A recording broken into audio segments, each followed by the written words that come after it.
Welcome to Narghat Ganga মেলা 2026। এখন আমি রয়েছি নরঘাট ব্রিজের উপর, আর এই ব্রিজটা হচ্ছে মাতঙ্গিনী সেতু। আর এখানে আমি এসেছি, নরঘাট গঙ্গা মেলা শুরু হচ্ছে আজ থেকে। শুভ সূচনা শুরু হয়ে গেল, 7 থেকে 8 দিন মেলা হবে। দক্ষিণ নরঘাট অ্যান্ড উত্তর নরঘাট নদীর দুই পাশে কিন্তু মেলাটা হয় বড় ধরনের।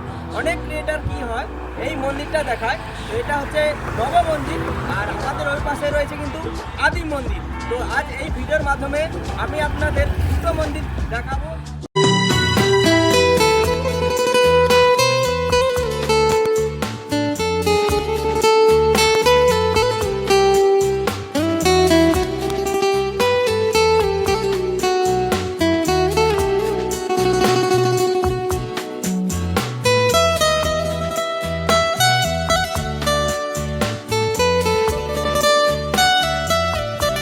নরঘাট এটা কিন্তু আদি গঙ্গা মন্দির। তো দেখতে পাচ্ছেন আমার পেছনে কিন্তু সাজানো হচ্ছে, কারণ আজ থেকে রয়েছে মন্দিরের উদ্বোধন।